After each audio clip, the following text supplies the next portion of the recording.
In this video, I'm going to explain and demonstrate Dijkstra's shortest path algorithm. This algorithm was created by Edgar Dijkstra, this man right here, in 1956. And according to a quote in the Wikipedia page about this algorithm, Dijkstra designed this algorithm in 20 minutes when he was drinking coffee at a cafe in Amsterdam, which explains the simplicity of this algorithm. Dijkstra's algorithm finds the shortest paths between nodes in a weighted graph. The usefulness of Dijkstra's algorithm comes from the fact that these graphs can describe many things from road networks to communication networks. I'm going to be talking about the single source version of the algorithm, where I choose a single node as my start node and find the shortest distance to all the nodes from that source node. In particular, I'm going to use Dijkstra's algorithm on a graph that resembles a fictional internet network between a house and multiple nearby servers. And for this example, I'll be using a queue, in particular a priority queue. So the first step is to find your source node, which in our case is H, right? The H vertex in the house. And since we have 9 vertices in this graph, we're going to have a 9-element queue.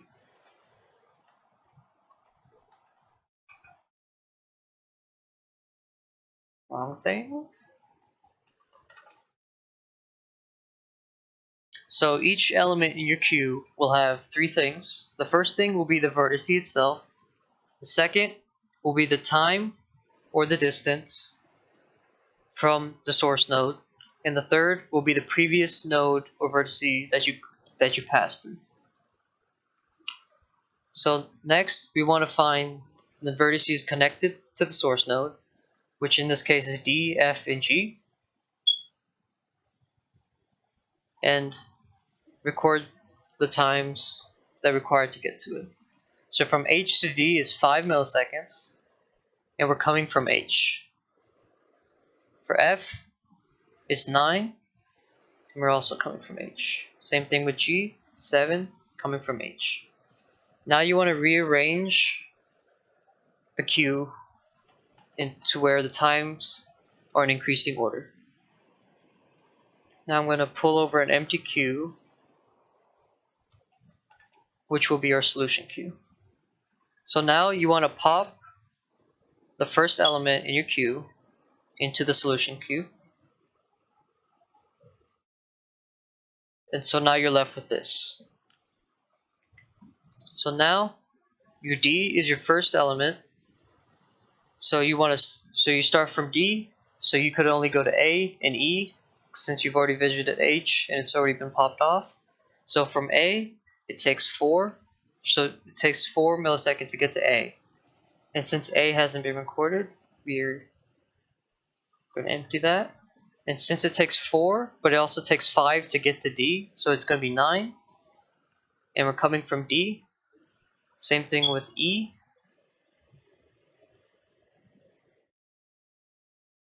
It's 3 milliseconds, so 5 plus 3 is 8. And we're coming from D.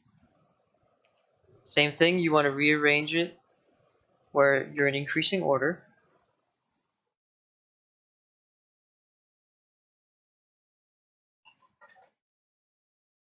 So now you're left with this. Same thing, you want to pop the first element into your solution. And now you're starting at G. Now G is your first node. So you want to start at G. You could go to E, but you could go to E. So you have 7 to go to G, and E from G to E is 8, so that's 15. 15 is greater than 8, so we leave the 8. Next we could go to I, which is 15, and since we haven't recorded an I, we put 15, and it comes from G. Since we have no other elements to go to, we're going to rearrange into increasing order.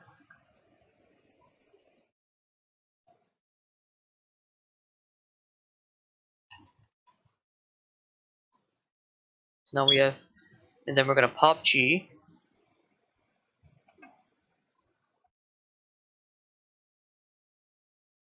into our solution array. Now E is our first vertex. So from E we could go to D, but D's already been popped, and then we could also go to G, but we've already came from G. That should be a G instead of a D. Wait, no. Take that back. It should be a D. So now we're left with this. And since not going anywhere, we're gonna pop E. Well, I'll copy the Q over anyway.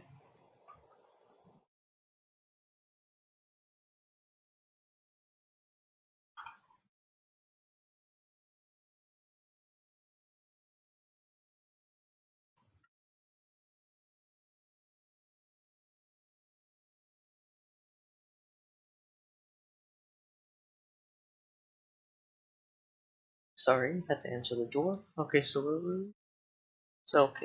we have E is our first element in our queue, so we're gonna pop it into the solution queue. Now we're gonna move on. So now we have F as our first vertex. So now from F we could go to I. So it's 9 plus 4, which is 13, which is better than 15. So we're gonna replace it coming from F. Now then we could also go to B, which is 8 plus 9, which is 17, coming from F. Now we have C. We could also go to C, which is 10. So 10 plus 9 is 19.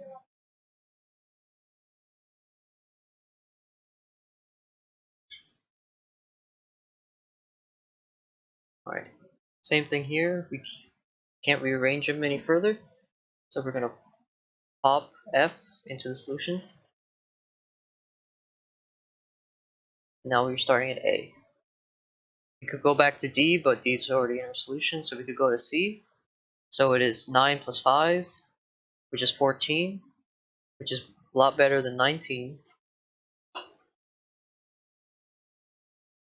from A. And we could also go to B, which is 1. So 9 plus 1 is 10, which is a lot better than 17.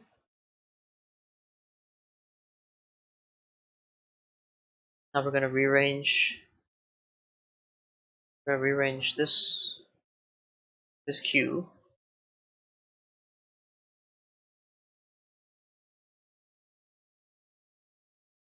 Which means we're left with this.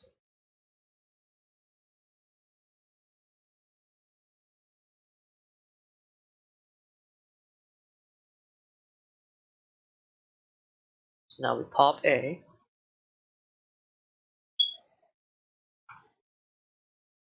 Show solution set. Now we're at B. We can go to F, which would be, well, we can't go to F actually because it's already in our solution. So, and we can go to C with 2. So it'll be 10 plus 2, so it becomes 12. B. Now we rearrange it again. So we're left with this right here.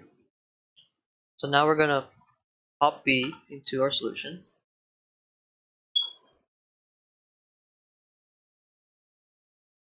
We're at C now. We can't go to anywhere new. So we're gonna pop it into the solution. Same thing with I, we can't go to anywhere new. We're gonna pop it into our solution. So this is now our solution for Dijkstra's for this example of Dijkstra's algorithm. So for example, if we wanted to go from home to the B server, the best way, so it's gonna be 10, and the best way will be from A. So it'll be DAB will be the quickest route. And with the way I did it with the priority queue, the efficiency is going to be big theta of v squared. And if you use the min heap, you would have big theta of the number of edges times the log of the vertices. That would be the vertices squared over here as well.